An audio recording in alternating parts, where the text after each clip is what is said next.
Padre García Herreros, queremos hacerle una entrevista preguntándole sobre circunstancias de su vida. ¿Qué le parece?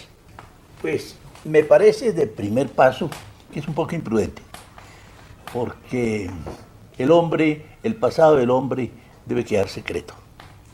El hombre no debe revelar su pasado. Es una cosa que queda en su conciencia y queda en el misterio del pasado. Los pasados hay que respetarlos. Entonces, vamos a ser un poco imprudentes. ¿Usted qué recuerdos tiene de Cúcuta, Padre García Herreros? Bueno, yo de Cúcuta recuerdo que es una ciudad muy linda, era una ciudad muy linda. Mi infancia pasó en Cúcuta. Yo estudié en una escuela que dirigía la hermana Rosalía, en la plazoleta Mercedes Ábrego. Oye, esa hermana Rosalía como que era muy brava, ¿no? Esa hermana Rosalía era una antioqueña cariñosa, simpática, poco rígida, ciertamente. Pero parece que una vez la hermana Rosalía lo puso a llorar a usted mucho porque lo amenazó con no sé qué, a no ser que lo que cuente usted en el cuento de la hermana maestra no sea cierto. Mi vida en la escuelita de la hermana Rosalía pasaba entre risas y lágrimas. Era natural porque ella tenía alternativas y por supuesto de pedagogía no sabía nada, pero era una persona que tenía mucho cariño. ¿Usted conservó con ella cierto tiempo correspondencia? Sí, tuve correspondencia y ella guardó mis cartas. Dice que se emocionaba con mis cartas. ¿Qué otro maestro recuerda de su primera infancia, padre? Recuerdo a un señor Ramírez en el colegio y un profesor, don Luis Salas Peralta, en el colegio, que tenía fama de ser sumamente rígido. Él era profesor de matemáticas y escribió, creo, una aritmética. Dejó fama en Cúcuta de ser muy valioso. Tenía también un primo mío que se llamaba don León García Herreros, que era gramático, y escribió libros de gramática, que era lo único que se escribía en aquel tiempo. En esa época los maestros parece que usaban mucho la férula, ¿cierto? Y usaban la regla para pegarle a los niños, ¿o cómo era eso cuando había fallas? Usted sabe muy bien, no sé si a usted le tocó también. Yo soy de otra época, padre. Que la leyenda era que uno se ponía ají en la palma de la mano y se rajaba la regla. Eso era la tradición que andaba entre los muchachos, que cuando le iban a dar a uno un ferulazo, entonces se ponía ají en la palma de las manos y con eso se rajaba la regla. ¿Y usted se echó ají alguna vez, padre? Bueno, en realidad a mí me trataban con cierta benevolencia, porque yo era un muchachito grácil, era de una familia buena y no debían meterse mucho conmigo.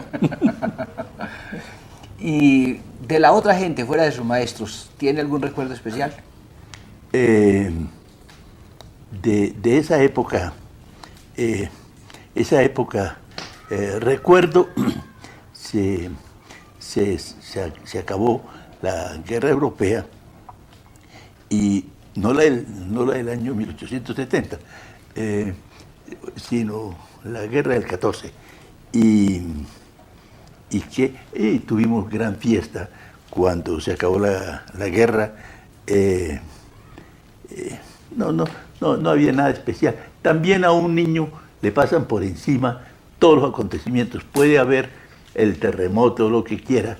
El muchacho apenas si se recuerda. Bueno, padre, y de su familia propiamente, ¿qué nos dice de doña María y del general García Herreros? Mi madre se llamaba María Hunda. Era una venezolana muy inteligente. De paso, se sabía de memoria todo el poema de Gonzalo de Ollón, de Arboledas. Se lo sabía todo. no le heredé nada de memoria a mi madre. Era una persona culta. Mi padre era un general. Todos los hermanos de mi padre eran generales conservadores. Hay que decirlo. Y eran 7 generales. Allá en casa tenemos todavía el retrato de toda esa generalada. Y usted, con tanta general en la familia y con su abuelo general y todas esas cosas, ¿no le dio ganas de meterse al cuartel? Estuve un tiempo con esa veleidad, pero después de un momento a otro, por influencia sobre todo de mi madre, estuve viendo la perspectiva de ir al seminario y de servir al Señor en el seminario y en el sacerdocio. Y cuando usted montaba en su caballo, porque yo lo vi por ahí en una fotografía montado a caballo, ¿no se sentía un húsar del ejército, padre? Mi padre me tenía siempre un caballo. Nosotros teníamos en la casa, nosotros éramos pobres, pero pobres con muchas facilidades, no nos faltaba nada.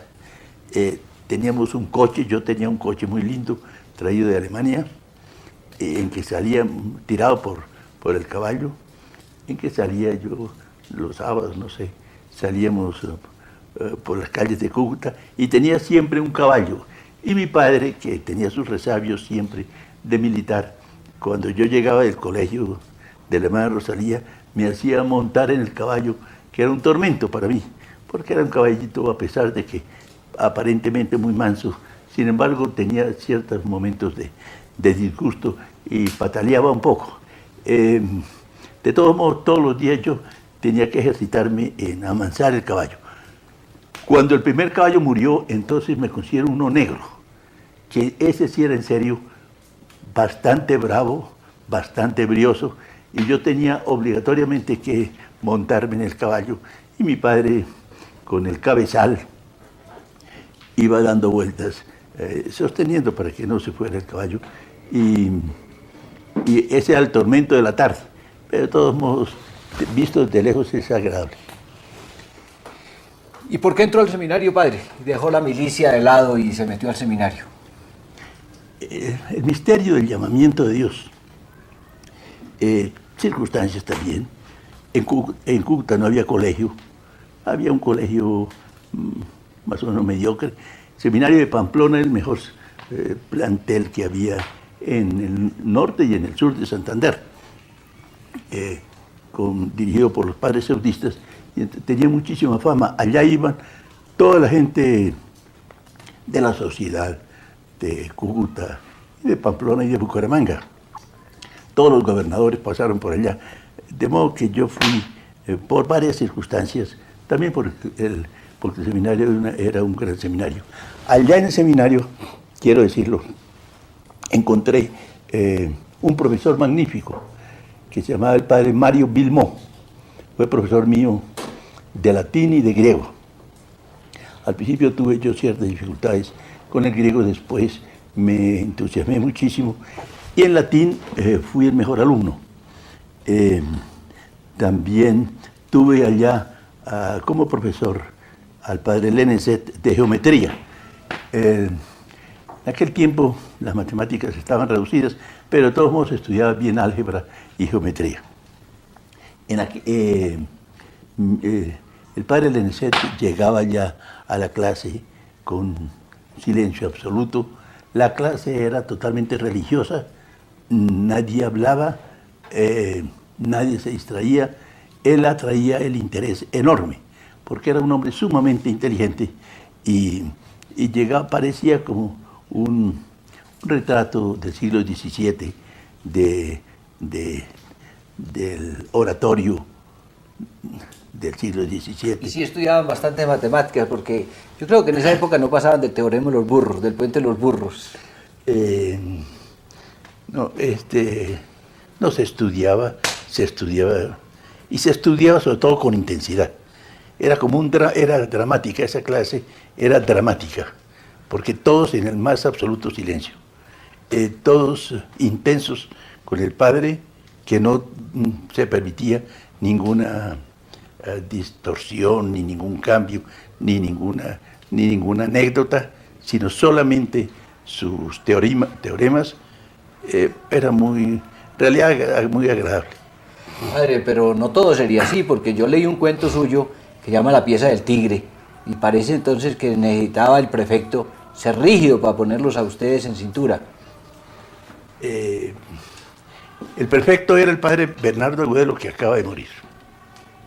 Un hombre agradable, un hombre muy noble, de gran nobleza. Se veía su distinción en su exterior, y tenía él como un empaque de autoridad que además quería hacerla sentir.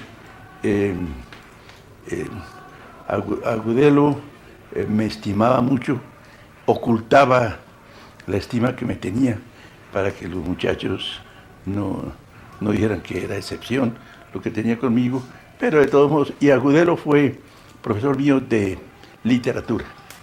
Él me enseñó a amar la literatura, y él recitaba unos versos frecuentemente que se llamaba El Cóndor Viejo, de Julio Flores. Ese era su poema querido. Esa es la época del seminario de Pamplona, que nunca más volvió. Este seminario fue realmente interesantísimo, y en aquel tiempo Pamplona era una belleza de pueblo, un pueblo de una sociedad muy distinguida y intelectual, muy intelectual, agradable. ¿Qué me decía, padre García Herreros, del padre Félix Ruiz? Félix Ruiz fue un sacerdote que llegó al seminario con un estilo nuevo. Era un sacerdote budista muy joven, bella persona, un físico magnífico y un gran orador. Él reunía a toda la sociedad de Pamplona con mucha frecuencia porque querían oírlo. Hablaba bellísimamente. Él era historiador y buen escritor. Se carteaba con Marco Fidel Suárez. En aquel tiempo el ídolo de la literatura colombiana era Marco Fidel Suárez. Padre Félix murió años más tarde de una manera trágica. ¿Recuerda usted? Sí. Murió yendo al Magdalena, o volviendo tal vez del Magdalena para Medellín, y tuvo un acto de dominio de sí mismo, y en verdad como de heroísmo, porque muy herido, sin embargo se puso a confesar a todos los heridos del vagón. Eran cosas de él. Él era sumamente generoso, y eso emocionó el país. Padre García Herreros, sí, eso fue en Pamplona, pero ¿cómo llegó usted a Usaquén? A Usaquén también influencia de mi madre. Mi madre ¿Era amiga de los erudistas o qué? Era pariente cercana del Monseñor Luis Pérez Hernández, que después llegó a ser obispo. Y Monseñor Luis Pérez Hernández, sabiendo que estaba en el seminario, etcétera, y que, bueno, algunas circunstancias, me mandó una carta invitándome a Usaquén. Desgraciadamente yo perdí esa carta. Era lindísima esa carta, y me convenció el Monseñor Pérez Hernández, y me fui a Usaquén. Cuando me despedí de mi padre me dijo: váyase, pero cuidado, va a ser usted un sacerdote rico. Desde entonces he tenido muchísimo cuidado de no poseer plata y de no tener nada en propiedad. Padre, ¿y en Usaquén qué experiencia lo marcó de manera especial? En Usaquén me marcó el padre José Crepel. Crepel era el maestro de novicios, un hombre silencioso, un hombre muy sabio, un hombre adorador, un hombre empapado en una espiritualidad sumamente sublime, y la transmitía. De modo que Crepel me marcó muchísimo. Era de pocas palabras, pero de vez en cuando teníamos diálogos preciosos. Me mostraba el camino divino. Pero oí decir, padre, que mezclado con la mística y con la espiritualidad del padre Crepel, también hubo tambores de guerra en Usaquén. En aquel tiempo hubo la guerra con Perú. Y entonces me salió el atavismo y deseé irme para allá a la guerra con el Perú. De todos modos, intervinieron para que el general Vázquez Cobo, me parece que era, me engañara a un muchacho de 17 años y me prometiera lo que no me dio. Porque usted pensaba ir a la Amazonia, ¿o qué, padre? Pensaba eso en esas ilusiones de adolescente. Bueno, padre, se ordenó en 1934, es decir, ya lleva una experiencia sacerdotal bien prolongada. ¿Cómo sintetiza usted estos 55 años de vida sacerdotal? Una gran alegría, un nacimiento de gracias a Dios, porque en verdad uno nunca merece ser sacerdote. Ser sacerdote es algo sumamente bello, es un regalo excepcional de Dios y una gran posibilidad en la vida.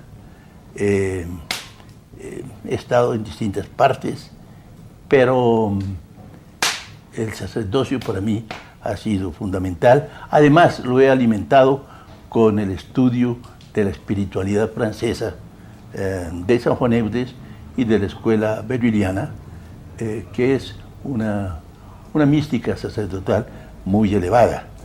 De modo que para mí es algo bellísimo que Dios me haya permitido ser sacerdote, con ese contraste interior que tiene todo sacerdote, que es la imposibilidad de responder al llamado, imposibilidad de ser lo que exige ser sacerdote. Los primeros 30 años de su vida sacerdotal, básicamente los vivió como profesor de seminarios. ¿Qué recuerdo y qué experiencia fue para usted el hecho de trabajar en la formación del clero? Yo estuve en varios seminarios. Estuve en el seminario de Miranda, donde enseñé griego. Y quiero contar a usted, padre Diego Jaramillo, que enseñaba latín y griego ahí. Y Miranda era un pueblito como esto, oye, un pequeño pueblo. Como la vida era muy intensa, por eso mismo que no había ninguna distracción, yo presenté, los muchachos adelantaron muchísimo y presentamos un drama, 1 o 2 dramas en griego. Presentamos a Medea y a Edipo Rey, de Sófocles, la cosa más inusitada. ¿Ante qué auditorio, padre?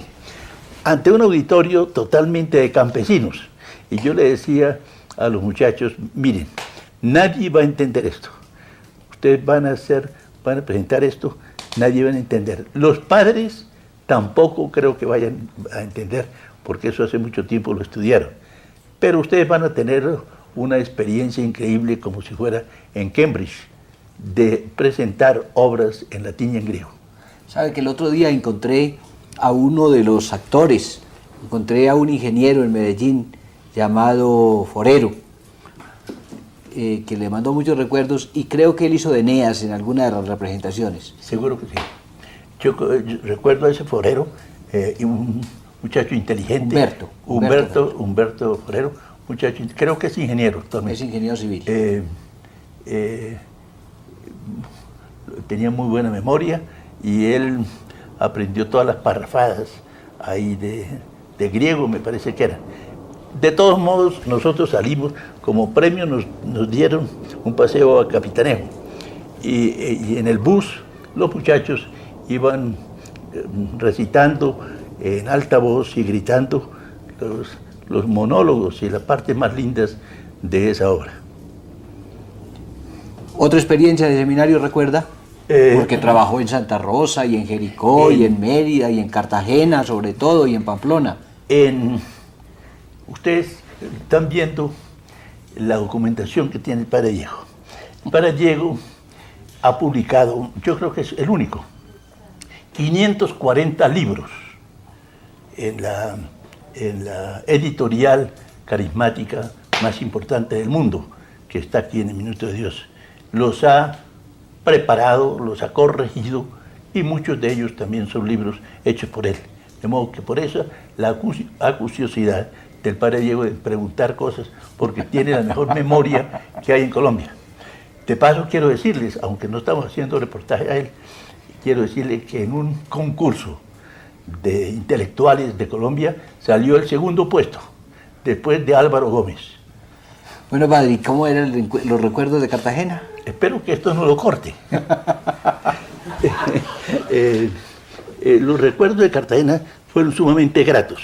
Yo iba todos los domingos a Chambacú a dar catecismo. Me bajaba un poco a escondidas y a toda carrera atravesaba todas las calles de Cartagena hasta llegar al lago ahí de los botes, donde hay un centro actualmente muy importante, centro social muy importante. Y ahí encima de los botes, de las canoas esas, de las chalupas esas, les daba clase de catecismo a la gente, a los negros. Los sábados o domingos me iba con ellos en una canoa saliendo de Chambacú, dizque a hacer espiritualidad y misionar con ellos. Ellos no me atendían, pero de todos modos estábamos muy sabrosos y comíamos unos pescados ahí en la playa. Y era una especie de catequizarlos de un modo especial a través de comer pescado a la orilla de la playa. Sí. Quiero contarle esto.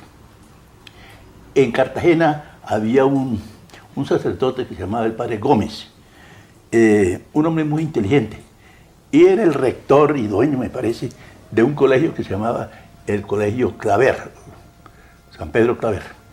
Allá estuvo Troconis, el señor... El historiador. El historiador. El historiador Troconis, sí. Y en ese colegio me pusieron a dar una conferencia diaria a los muchachos, y la daba yo con gusto. Cerca también había una normal de muchachas, todas negras, y también yo daba catecismo allá. Por cierto que yo no podía aprender el nombre de todas esas muchachas, entonces las llamaba por su número 5, número 8, número 9. Sí, pero era agradable allá y pasé tiempo muy bueno. Pero le contaba que Gómez, el padre Gómez, era matemático y astrónomo, y tal vez viendo la cercanía de su muerte me regaló el telescopio. Yo subí el telescopio ese a la torre de Cartagena, que usted, Santo Domingo, que usted la conoce bien. Bueno, una noche, yo iba todas las noches a ver las estrellas y a ver la luna. Una noche estaba yo mirando las estrellas y volteé ahí arriba en la torre. La cuestión fue que en la entrada de la torre de arriba había un cartón que era el que tapaba el hueco. Seguían 25 metros para abajo. Yo pisé ese cartón y me vine con todo y telescopio. Bueno, yo dije, esto fue lo último. Y parece que ahí vio estrellas en la caída. Vi estrellas y al fin me paré en uno de los grados ahí de la escalera esa, con el ruido más grande, y estaba el padre Seligur en el coro rezando. Cuando se mete la asustada el padre Seligur, un francés también, digo, ¿qué pasa? ¿Qué pasa? Se está hundiendo esto. No era yo que venía con todo mi telescopio.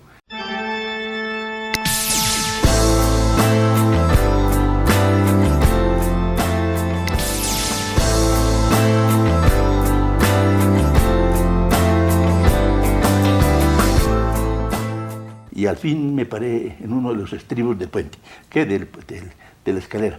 Y como uno siempre es recursivo o regresa, yo ahora estoy montando un observatorio astronómico, porque estamos formando aquí un grupo de un grupo de muchachos que estudian matemáticas, que estudian astronomía y que sueñan también, porque el hombre soñador participa de eso y quiere que otros sueñen como él.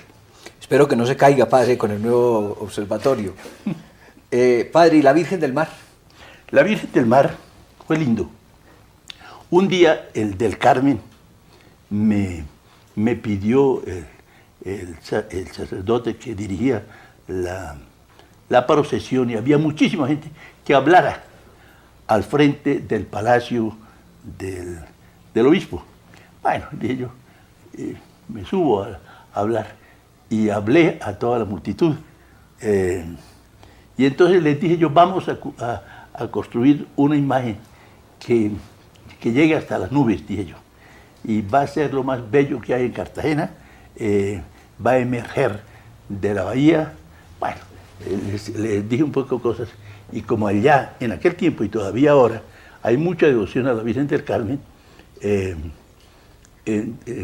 se hizo una pequeña junta entre los cuales estaban Abenazar Martínez y Rafael Fuentes, que eran las dos personas decentes. Todo lo demás era gente de la bahía. Y entonces empezamos a conseguir dinero para hacer aquella escultura.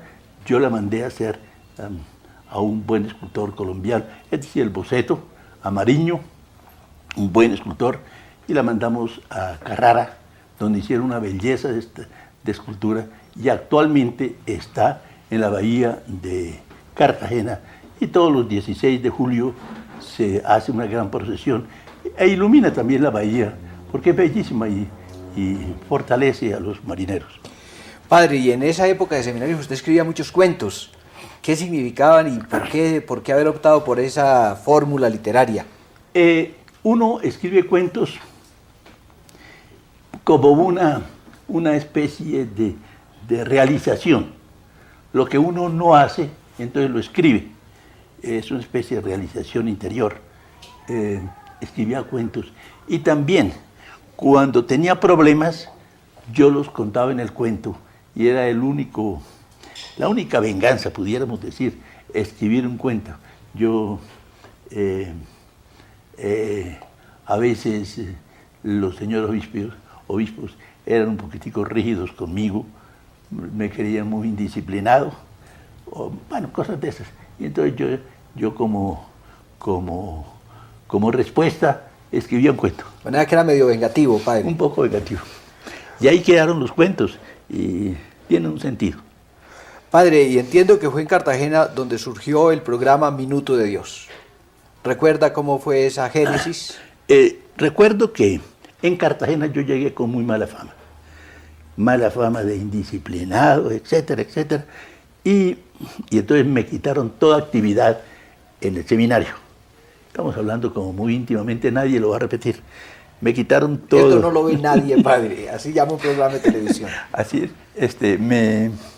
Me quitaron toda actividad en el seminario. El prefecto temió que yo dañara totalmente las disciplinas, y entonces me quitó toda actividad. Pero yo dije, pero ¿qué hago aquí? Y me fui donde Rafael Fuentes, que tenía una emisora, y le dije, ¿me quieres dar cabida? Me dijo, claro, vente. Y todos los días iba yo a hablar a esa emisora, y entonces fui poco a poco marchando. De ahí de Cartagena me mandaron a Cali, donde seguí ese programa. Allá tuvo mucho éxito, el Minuto de Dios, porque en el mercado, es lindo, en el mercado apagaban, es decir, todo se concentraba en el programa que yo iba a decir, y entonces todas las viejitas de las tenderas y todo eso silenciaban mientras yo hablaba por la radio. Eso fue en Cali, pero en Cartagena, en Cali también tuve problemas, porque creyeron que lo mío era medio comunista, era un peligro para la ciudad apacible y capitalista. Y entonces me acusaron al superior y al obispo puso telegramas puso telegramas al provincial, y el provincial me sacó de Cartagena. De modo que se truncó todo, no pude seguir en Cali. Sin embargo, me han echado de menos y yo tengo un amor cordial y profundísimo para Cali. Yo creo, padre, que si se escribieran las anécdotas y los testimonios y todos los ecos que ha tenido el Minuto de Dios, pues daría para mucho, ¿no? Daría para mucho por todo lo que ha sido 30 años y más de trabajo. Pero antes de eso yo quisiera preguntarle de su estadía en Europa. Bueno, en Europa estuve en Roma, para sintetizar. Estuve en Roma y en Roma tuve magníficos profesores. Entre ellos fue el padre Bohensky, un cosmólogo, un hombre interesante. Bohensky era polaco. También fui discípulo del padre Deza, en Teodicea, en cosas de esas. Muy bello, hablaba un latín perfecto.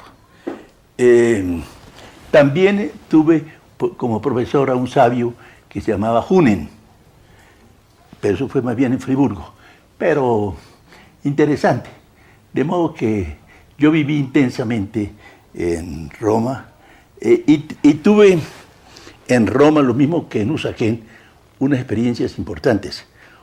Un día en Usaquén, poco antes, en Usaquén estaba paseándome yo en el claustro de la casa nuestra en Usaquén, que actualmente, no sé, me parece que es una escuela de ingeniería. En Usaquén estaba paseándome yo en ese patio y estaba tan ensimismado, tan profundamente ahondado en el pensamiento de Dios. A mí me inquietaba mucho todo el pensamiento de Dios, inmenso, me abrumaba. Que empezó a llover, y a lloviznar y a llover a cántaros. Y yo paseándome tranquilamente, sin darme cuenta de que llovía ni nada de eso. Y alrededor mío, toda la muchachada, todos los seminaristas, viéndome y tal vez entristecidos de que yo me había vuelto loco, paseándome ahí en el patio mientras llovía y llovía, pero un aguacerón. Algo parecido me pasó a mí en Roma, en la azotea de los eudistas cerca de Cuatro y Coronati. Ahí también tuve un momento de esos momentos en que uno sale de sí mismo, se ahonda, pierde el sentido, se sublima. Son momentos muy bellos para un hombre. Yo recuerdo una carta suya al padre Bernardo Agudelo, en que hablando de esa experiencia usted le decía que usted estaba como turulato. Esa era la palabra que el padre Agudelo publicó en un periodiquito de Usaquén de esa época. Padre, y después de eso vino, estuvo por Cali y llegó aquí a Bogotá, y ya son casi 35 años de trabajo o más de trabajo en Bogotá, pero sobre todo en el barrio Minuto de Dios. ¿Qué significa para usted el barrio Minuto de Dios? El barrio del Minuto de Dios significa una realización de un sueño, de un anhelo. Un día estaba yo por ahí, por la calle 51 arriba, un domingo. Estaba leyendo, había ido por allá a buscar paz, estaba en las angustias y fui a la calle 51 a leer. Y en eso, caminando por ahí, vi un tugurio, pero totalmente infecto. Me asomé y vi a un hombre que estaba acostado ahí. Seguramente había pasado la noche borracho. Y entonces le dije yo, oiga amigo, ¿cómo puede vivir usted aquí? ¿Cómo puede vivir aquí en medio de tanta estrechez y tan sucio y tan feo? Y me dijo de mala gana, pero ¿qué quiere que haga? No tengo dinero para más. Y le digo, no, pues es que pudiéramos pintar esto. Y me dijo, ¿pero quién lo pinta? Le dije, yo se lo pinto. Le dije yo. A la semana siguiente fui y pinté ese tugurio por dentro. Y después de que pinté, me senté afuera. Esto todo es auténtico. Me senté afuera y él se me sentó al lado. Y le dije, ¿por qué no tumbamos esto? Después de haberlo pintado, ¿por qué no tumbamos esto y hacemos una casita? Y me dijo, ¿y quién la levanta? Dígame, yo vengo con unos muchachos de Bogotá y hacemos la casa. Y entonces empezamos a hacer casitas y casitas y casitas allá en ese lugar, hasta que el dueño de la tierra, con muy buenas razones, ahora lo comprendo, me dijo, padre, muy bonito lo que está haciendo, pero no quiero que siga haciendo casas ahí, porque este es el terreno mío y porque yo tengo que vender esto, y si no puedo sacar a la gente en los tugurios, ¿cuánto menos podré sacar a esa gente cuando usted le mejore la casa? Y entonces no pudimos seguir haciendo casas ahí. Pero Dios me ayudó, y a la semana siguiente alguien me regaló un terrenito, y en ese terreno hicimos el barrio del Ministro de Dios. ¿Y el banquete del millón? El banquete del millón. El banquete del millón fue... un día estaba yo sin nada de dinero y necesitaba pagar y necesitaba seguir. Cuando uno se mete en estas cosas, en ciertos momentos es el desespero. No tenía dinero. Y entonces una noche, el Espíritu Santo, una noche, me inspiró a hacer el banquete del millón. Hombre, haga un banquete del millón y pide 5,000 pesos, no sé qué, por cada puesto. El doctor Lleras Camargo era el presidente y el doctor Jaime Villa Uribe era mi gerente. Y entonces a él le gustó, a Jaime Villa le gustó la idea. Él es un hombre muy noble y muy generoso. Le gustó la idea y nos pusimos a hacerlo y resultó un éxito. Y poco a poco se fue institucionándose. Actualmente el Banquete del Millón es una institución que se extiende por todas partes. Estamos preparando banquetes del millón en todo Colombia para celebrar debidamente los 500 años del descubrimiento de América. ¿Y alguna vez vino Brigitte Bardot, padre? Eso, Brigitte Bardot fue un embeleco, lo que llama embeleco. Yo, por darle cierta publicidad a la cosa, estaba Brigitte Bardot en todo su auge. Entonces vamos a invitar a Brigitte Bardot. Lanzamos la idea. Usted no se imagina, padre, el chillido que pegaron las señoras. Las señoras se enfurecieron conmigo, digo, porque creyeron que la Brigitte Bardot se iba a cargar a todos los esposos. Y bueno, fue lamentable, y la Brigitte Bardot, después pedí el pasaje en Avianca me lo negó, seguramente que influenciada, me negó el pasaje para Brigitte. Total, fue un embeleco. Oye, pero ha habido también otros escándalos de vez en cuando aquí en El Minuto, porque yo recuerdo hace como 20 años el Cristo de hierro. ¿El Cristo desnudo? El Cristo desnudo, usted sabe que usted es un teólogo de primera calidad, que Jesús murió desnudo. Murió desnudo, nada de ese pañito de seda que le ponen al cuerpo de Jesús, no hay tal. Los romanos crucificaban desnudos. Y Miguel Ángel tiene un cuadro muy lindo de Jesús crucificado desnudo. Y hubo también mucho escándalo. Pero después, padre Diego Jaramillo, la gente se acostumbró.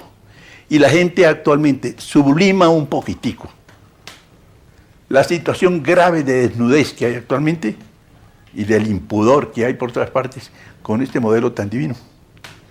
Oiga, padre, pero recuerdo de muchos otros momentos así como difíciles. Por ejemplo, tal vez alguna vez usted habló de la pena de muerte, si no recuerdo mal. ¿Quiere recordarnos algo para la televisión?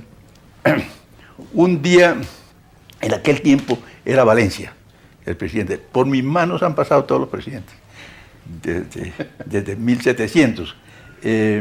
No sabíamos toda la edad, padre, pero de todas maneras continúa. Ahí la va diciendo, la va sabiendo.